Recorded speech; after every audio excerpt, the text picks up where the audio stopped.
In this lesson, we'll link an HTML form with a PHP script. We'll also explore the difference between the post and get method to transmit data. As you can see in our HTML form, we have two inputs. Both inputs have a name attribute.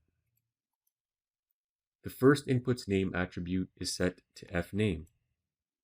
The second is set to email.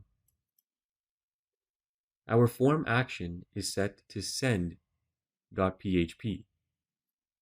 using the post method. Now, if you're following along with this tutorial, you'll need to create a file called send.php and save it in the same directory as your HTML form page. So I've saved my page that contains this form as forms.php. I also have a send.php file, and I've saved it in both files in the same directory. Remember, we're saving these files in the folder called PHP lessons. Now in the send.php file, we have a first name and email text label. Next to each label, we have an echo statement that outputs the information the user filled into the form. To do this, we use an echo statement with a super global post variable that contains the information typed into each input. So remember that we use the post method to send the data to this send.php script. So that post data is stored in the super global variable post. One other important thing to point out here is in our square brackets, we have the same name that was used in our name attribute corresponding to each input. So the first name input we called fname, and the second we called email. So it's very important to make sure that that is identical inside the square brackets in your super global post variable. It is case sensitive, and it must be an exact match. Otherwise, your data will not be sent to the send.php file properly. So just make sure that it's identical. Okay, so now let's test out this file.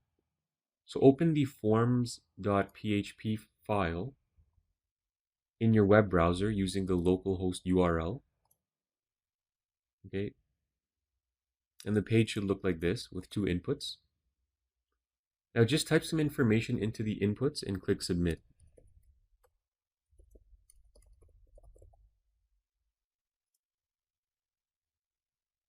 You should see the data outputted on the send.php page. And so that tells you that you've done everything correctly. You'll notice that the transmission of the data from the form to the PHP file was invisible to the user. Now let's try the get method. We'll change our send method to get.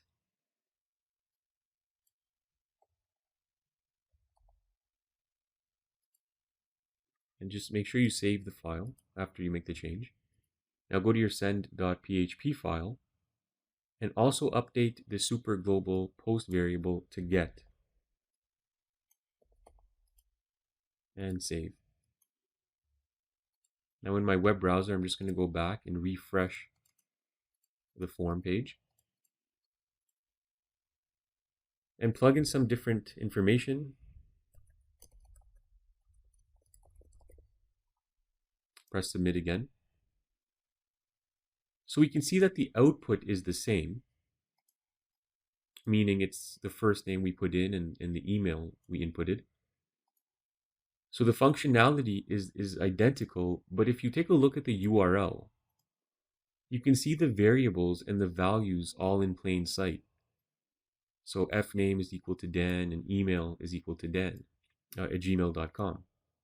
So right there, you can see why the get method is quite insecure, especially if For example, the user is entering a password they'd like to use on your system, then the password will also be transmitted in the URL in plain sight. So for any kind of sensitive information, if your form is dealing with any kind of personal sensitive information, stay away from the get method and stick to the post method.